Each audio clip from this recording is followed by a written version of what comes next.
జ్యోతిష శాస్త్రం ప్రకారం 2025వ సంవత్సరం జనవరి నెల 2వ తేదీ గురువారం రోజున తులారాశి వారు ఎటువంటి శుభ అశుభ ఫలితాలను పొందుతారో తెలుసుకోవాలంటే ఈ వీడియోని స్కిప్ చేయకుండా పూర్తిగా చూడండి. అలాగే తప్పకుండా మా ఛానల్ని సబ్స్క్రైబ్ చేసుకోండి. ఈ జనవరి 2వ తేదీ గురువారం రోజు తులారాశి వారు ఆరోగ్యాన్ని చక్కగా కాపాడుకునే ప్రయత్నం చేయాలి. శారీరకంగా మరియు మానసికంగా రెండు విధాలుగా కూడా ఈ రోజున మీరు సేఫ్గా ఉండే ప్రయత్నం చేయాలి. ముఖ్యంగా చెప్పాలంటే ఈరోజు మీరు శారీరకంగా బాగా నలత చెందుతారు. డాక్టర్ని కన్సల్ట్ అవ్వాల్సినంత అవసరమైతే రాదు, కానీ మిమ్మల్ని చికాకు పెట్టే విధంగా బాధ పెట్టే విధంగా అయితే అనారోగ్య సమస్యలు తప్పకుండా ఉంటాయి. మిమ్మల్ని డబ్బులు ఎవరు అడిగినా సరే దయచేసి అప్పులు ఇవ్వకండి. అలాగే మీరు కూడా అప్పులు చేయవద్దు. ఈరోజు మీరు చేసే అప్పు తాలూకా ప్రతి రూపాయి ఫ్యూచర్లో మిమ్మల్ని ఇబ్బంది పెడుతుంది. ఇందులో మాత్రం ఎలాంటి సందేహం లేదు. ఆర్థిక పరంగా కూడా జాగ్రత్తలు చాలా అవసరం అవుతాయి. అంతేకాదు, ఏదైనా ఒక ముఖ్యమైన పని కానీ, కీలకమైన పని కానీ, పక్క వాళ్ళ పని కానీ, ఆఫీస్ పని కానీ చేయాలి అనుకుంటే చాలా కేర్ఫుల్గా చేయండి. ముఖ్యమైన వ్యవహారాల పట్ల ఈరోజు మీరు ఎంత జాగ్రత్తగా ఉంటే అంత హాయిగా ప్రశాంతంగా ఉండగలుగుతారు. ఒక్క మాటలో చెప్పాలంటే ఈ గురువారం రోజు తులారాశి వారు ఆరోగ్యపరంగా, ఆర్థిక పరంగా మరియు వ్యవహారాల పరంగా అన్ని విధాల అప్రమత్తంగా ఉండడం అనేది చాలా అవసరం. ఈరోజు అప్పులు చేయక తప్పని పరిస్థితులు ఏర్పడవచ్చు. అయినప్పటికీ అప్పులకు దూరంగా ఉండే ప్రయత్నం చేయండి. ఈ రోజు తులారాశి వారు పక్క వాళ్లను గుడ్డిగా నమ్మి మోసపోతారు. మీ ముందు ఒక మాట, వెనక ఒక మాట మాట్లాడే వాళ్ళ వలన లేని ఇబ్బందులను ఎదుర్కోవాల్సి వస్తుంది. ఉద్యోగస్తులకు ఆశించిన విధంగా సెలవులు లభించవు.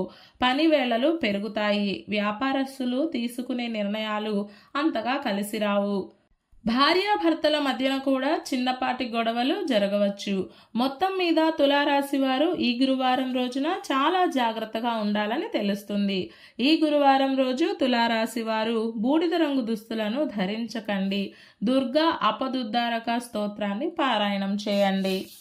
ఈ గురువారం రోజున ఉన్నటువంటి దివ్యమైన తిథి తదియ, నక్షత్రం శ్రవణ నక్షత్రం. రాహుకాలం మధ్యాహ్నం 1:30 నుండి 3 గంటల వరకు. యమగండం ఉదయం 6 గంటల నుండి 7:30 వరకు. అలాగే ఈ రోజు యొక్క శుభ సమయాలు ఉదయం 9:55 నుండి 10:40 వరకు. తిరిగి సాయంత్రం 4 గంటల నుండి 4:45 వరకు. ఈ రోజు యొక్క పంచాంగం ప్రకారం రిజిస్ట్రేషన్లకు, నూతన వస్త్రాభరణాలను ధరించడానికి, శాంతులకు, పెళ్లి చూపులకు, విద్యాపరమైన విషయాలకు, రుణ ప్రయత్నాలకు, ప్రయాసతో కూడుకున్న కార్యక్రమాలకు, వ్యవసాయపరమైన పనులకు, వైద్యపరమైన సంప్రదింపులకు, ఉద్యోగంలో చేరడానికి, ప్రయాణాలకు అన్నింటికీ కాలం చక్కగా అనుకూలిస్తుంది.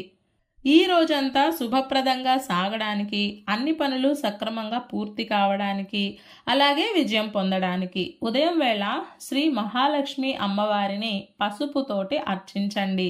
కుంకుమ అవసరం లేదు.